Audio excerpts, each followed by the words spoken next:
सगळ्यांचं स्वागत झालेलं आहे आणि आता वेळ आलेली आहे डब्बा गुलच्या या खेळाला सुरुवात करण्याची आणि बघायचंय की पहिलं परफॉर्मन्स कुणाचं आहे आणि कोण येणार आहे. मला इथे येऊन खूप छान वाटतं कारण मला खूप छान छान छोटे छोटे दोस्त मिळालेत. मला खूप मज्जा वाटते. आयुष्यामध्ये ना मित्र असणं फार गरजेचं आहे आणि चांगला मित्र असणं फार गरजेचं आहे असं मला वाटतं. कारण तोच मित्र आपला मार्गदर्शक असतो, आपल्या सुखदुःखात सहभागी असतो. तर असेच दोन मित्र बऱ्याच दिवसांनी एकमेकांना भेटतात. बघूयात मग त्यांच्यामध्ये काय गप्पा रंगणार आहेत. जोरदार टाळ्यांनी आपण स्वागत करूयात आजच्या आपल्या पहिल्या कलाकार जोडीचं. हा हॅलो, येतोय. ओके, हा येतोय. बर काय? अरे रमेश, अरे सुरेश, अरे हाय, हॅलो हॅलो हॅलो. अरे काय मित्रा, कोल्हापुरी होतास कुठे इतका दिवस? काय पुणेकर, इथेच तर होतो आम्ही.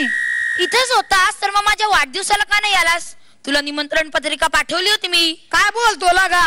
अरे मग चांगली 1.5 किलोमीटर लांब होती. हा म्हणून माझ्या घरी यायला येळ लागला असेल. हा असेल असेल. अरे पण काय धम्माल आली वाढदिवसाला. ए कोण आलं होतं वाढदिवसाला? अरे कोण आलं नव्हतं. कोण आलं नव्हतं? अरे नाही म्हणजे तसं नाही. माझा ऐक, कोण आलं नव्हतं म्हणजे कोण आलं नव्हतं ते विचार.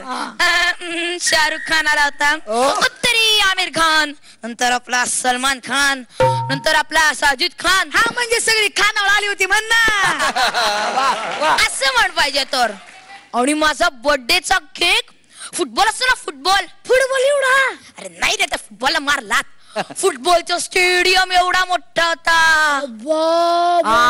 तंतरली ना, आणि त्याच्यावरच्या मेणबत्त्या, रस्त्यावरच्या लाईटचे खांब असतात ना, तेवढ्या मोठ्या होत्या. विजवल्या कशा? दमाने दमाने दमाने. अरे मी कसला विजवतोय, कशी 4-5 हेलिकॉप्टर बोलवली होती त्यासाठी, मग त्यांनीच केलं. कशी काय? अरे अशी सपकन हेलिकॉप्टर बोलवली, झपकन पंखे चालू केले आणि झटकन मेणबत्त्या विजल्या. लय भारी झालं. अरे गड्या तू यायला पाहिजे होतं. मी कसा येणार? का? माझा उपवास होता ना तेव्हा. उपवास कसला? वटा अमावस्याचा.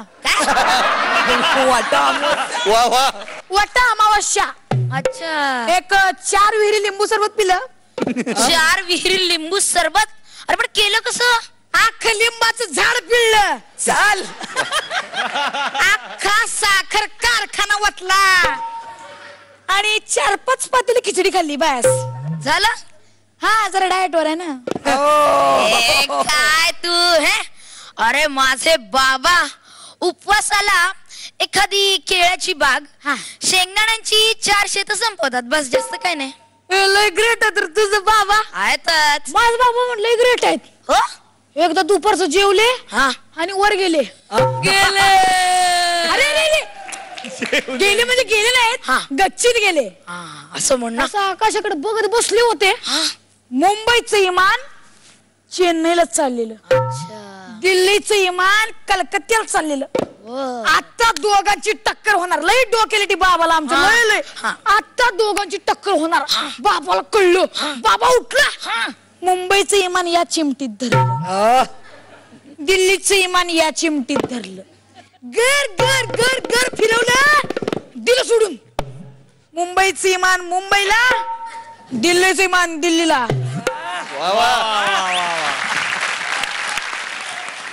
अरे शक्कल लढली म्हणून टक्कर टळली. बर, फारच उंच दिसतात तुझे बाबा.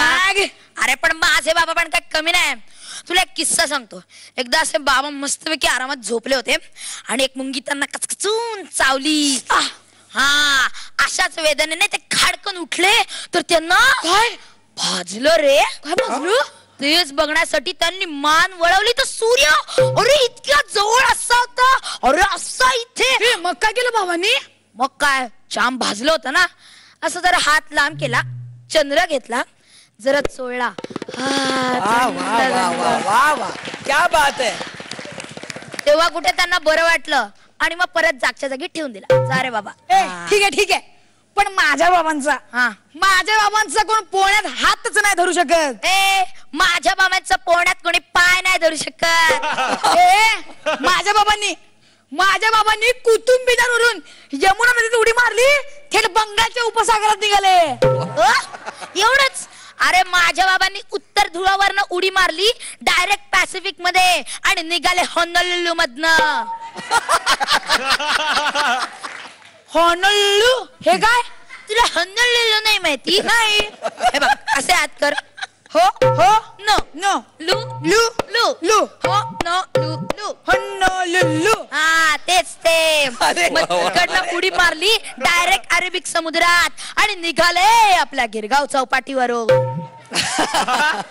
हे मोकळ गेलं बाबांनी. मग काय, समोर एक भेळवाला भैया होता, त्याचा टॉवेल घेतला, मस्तपैकी डोकं पुसला आधी आणि परत दिला आणि मग एका ढांगेत खंडाळा पार करून पुण्याला पोचले. आणि मग घरी गेले आणि म्हणाले, अगं खूप भूक लागली आहे, जेवायला वाढ. लय ग्रेट आहे तर तुझं बाबा. आहेतच. बर चल, लय वेळ झाला, गप्पा पण लय झाल्या. राम राम राम राम मंडळी. दशरथ दशरथ पाहिलं, यात पण मी त्याचा बाप आहे. क्या बात है.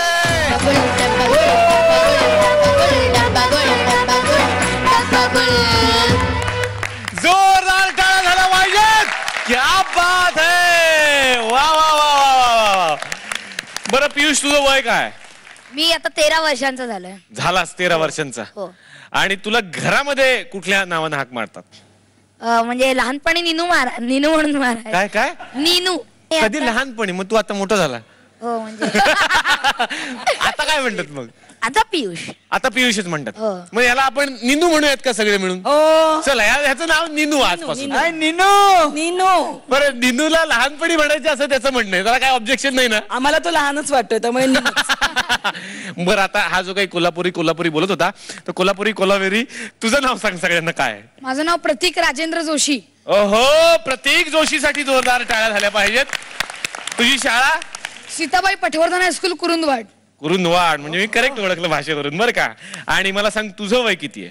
माझं पण 13च वय आहे. आणि घरात काय तुला म्हणतात? मला आई लाडाने पतुकली म्हणते.